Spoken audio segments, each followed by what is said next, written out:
Donald Cerrone was diving through Aerolito Cave in Cozumel, Mexico when something went horrifyingly wrong. This is his story.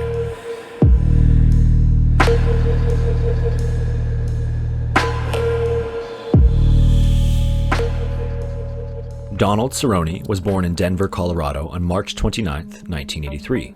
Growing up, Donald was considered a bit of a troubled child. As a teenager, he took up street fighting, and this would result in him often ending up spending the night in jail. When Donald was 16, his parents had had enough of his behavior and the fighting and sent him to live with his grandmother. His grandmother welcomed him with open arms and would even bail him out of jail after some of his street fights. The next morning, after she would bail him out, she would never bring up what happened the night before. She would simply say, "You know what you did," and then leave it at that. At the age of 20, Donald started kickboxing and then Muay Thai after that, and as it turned out, he was pretty good. After winning a few kickboxing competitions, he decided to pursue a career in MMA, also known as mixed martial arts, where he adopted the nickname Donald Cowboy Cerrone for his tendency to wear cowboy hats. He would win his first 9 fights in a row and was soon contending for championship fights in the WEC. After leaving the WEC, Donald signed with the insanely popular fight promotion company, the Ultimate Fighting Championship, also known as the UFC. As a fighter in the UFC, Donald rose to superstardom and became one of the largest drawing fighters in the promotion's history. In addition to fighting on the world stage in the largest fight promotion in the world, Donald is a bit of an adrenaline junkie, as are many of the individuals in that community. In his spare time outside of training and competing in the UFC, he competes and participates in all sorts of other high adrenaline pursuits like dirt biking, off-road racing, water skiing, and even bull riding. Another thing Donald really loves to do is scuba dive. After getting his certification in high school, he fell in love with all things diving. In his own words, he just loves diving. He loves shipwreck diving. He just loves everything about it. However, his favorite is cave diving. In August of 2018, Donald Cerrone was in Cozumel, Mexico, where he planned to go diving with a friend of his who we'll call Alex. The first 3 or 4 days of their trip, they went diving to some shipwrecks and to some coral reefs with a few other friends of theirs. They also planned a slightly more serious dive for just the two of them at a cave known as Aerolito Cave. In the old South Harbor of Cozumel, in an area known as Caleta, there is an unremarkable looking pond that is easy to get to and easy to access. Most divers and tourists pass by this pond and think nothing of it. However, this pond is actually very remarkable. In fact, it is actually named Cenote Aerolito de Paraíso. A cenote is a natural pit or sinkhole that forms when the limestone underneath the surface collapses, revealing the groundwater underneath. Many of these cenotes actually lead to subterranean water bodies that can range from just small pools to massive and expansive cave systems. Cenote Aerolito is unremarkable on the surface, but leads to one of these massive and expansive cave systems and connects to over 6 kilometers of mapped caves that exist below the surface of Cozumel. On August 17th, Donald kissed his wife and new baby goodbye before he was leaving to go meet up with Alex. Before he left, his wife told him that she was really uncomfortable with him going caving with Alex. The reason she was uncomfortable was that she was worried about Alex's capabilities as a diver. For many years, Alex and Donald had been caving together, and Alex was even sort of a mentor to Donald. But Alex was now getting older and his motor skills had declined with age. His mind was still as sharp as ever, but his body just couldn't keep up. Donald reassured his wife that everything was going to be fine and that he was going to come home after the dive, just like always. His wife was still worried though, and so as an extra precaution and to reassure her, Donald ordered an extra cylinder of air. Originally, he had planned to take 2 cylinders for the dive, and so now he would have 3 total. For their dive, as is typical in cave diving, they would be diving in thirds. This means that they were going to use a third of their air going in, a third coming out, and then they would have a third in reserve in case something unexpected happened.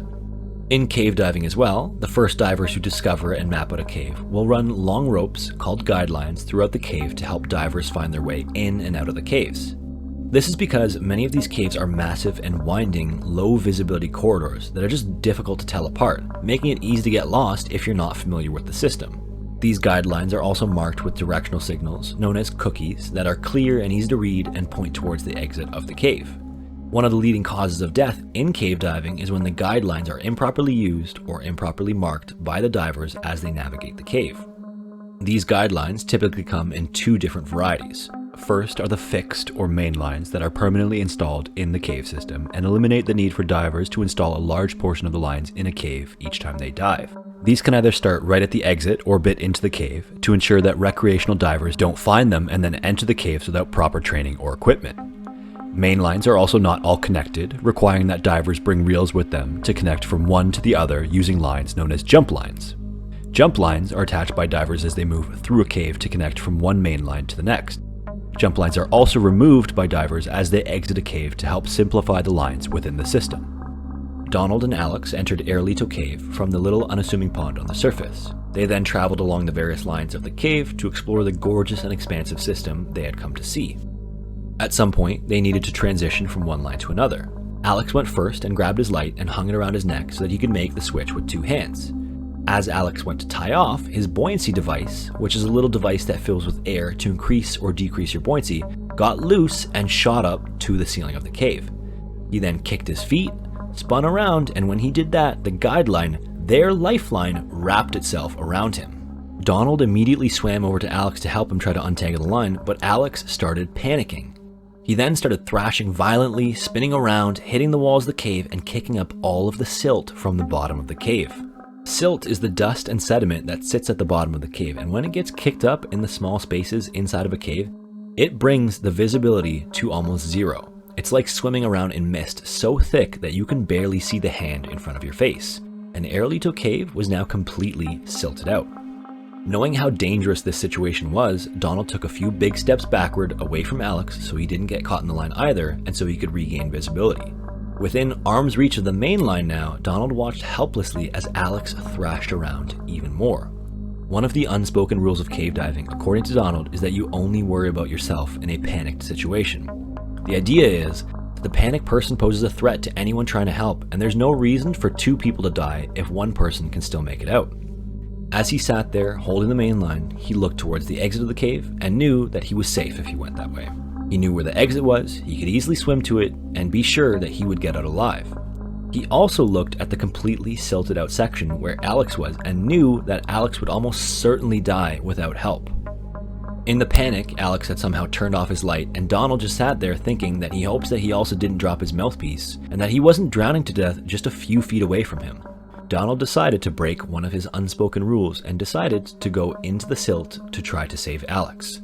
As soon as he entered the silt, he lost all sense of direction, he didn't know which way was up or down, and then he started to panic as well.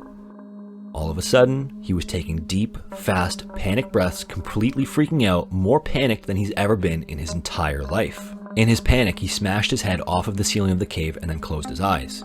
The hit to the head gave him a brief second of calm, and then he managed to tell himself to slow his breathing down. With his breathing slowed, barely able to see the hands in front of his face, he looked at his glowing watches that indicated his depth and time.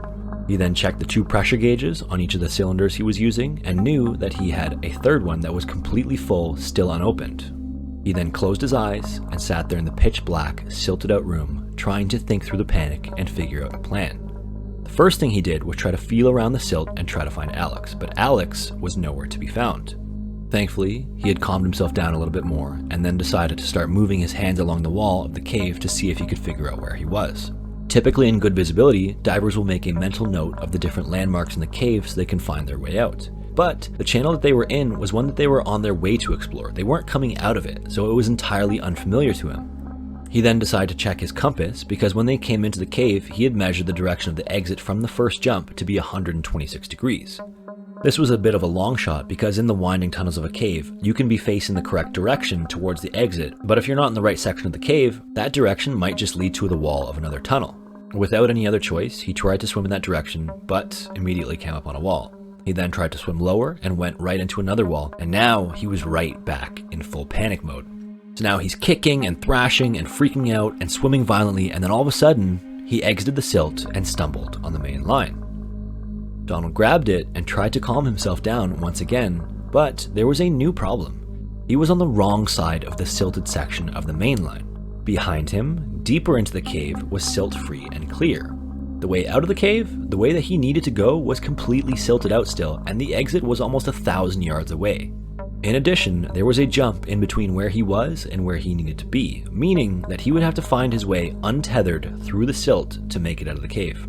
He sat there for a moment, thinking about the maps of the cave that he had scoured before they entered that day.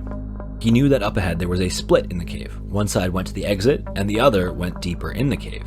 So, he re-entered the silt and started to feel around and managed to find a hole.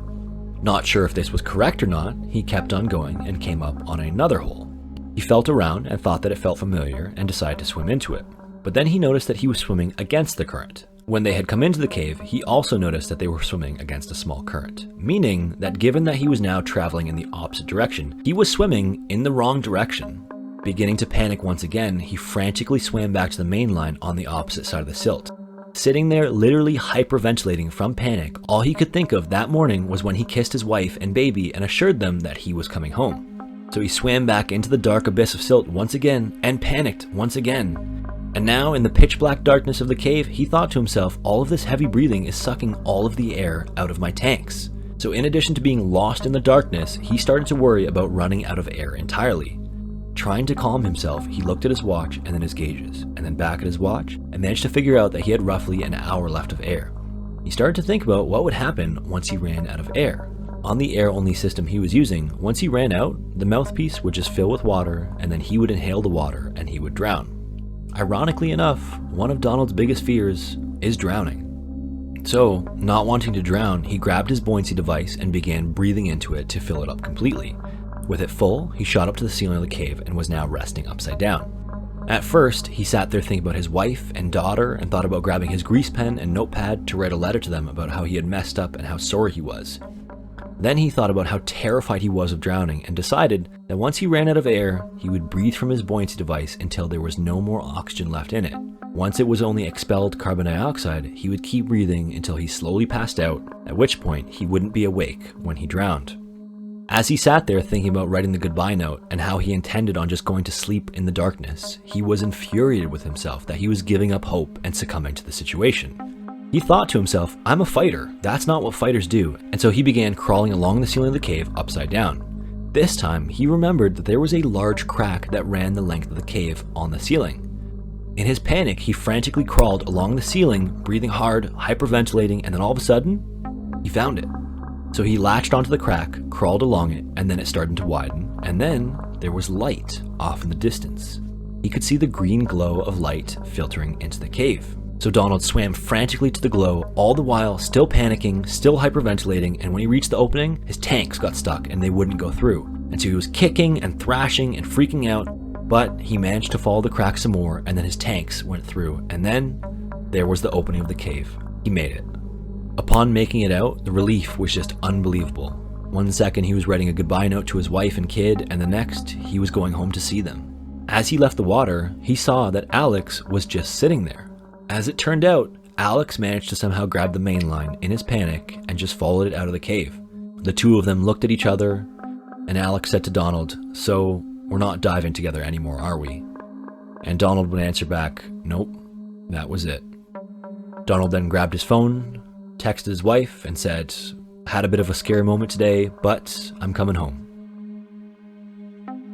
This story is based off of the first-hand account given by Donald Cerrone. I will post a link in the description of that video. I highly recommend you check it out because he does a wonderful and terrifying job of walking you through his exact emotions and panic during the entire ordeal. If you made it this far, I just want to thank you for watching. I hope you enjoyed the video.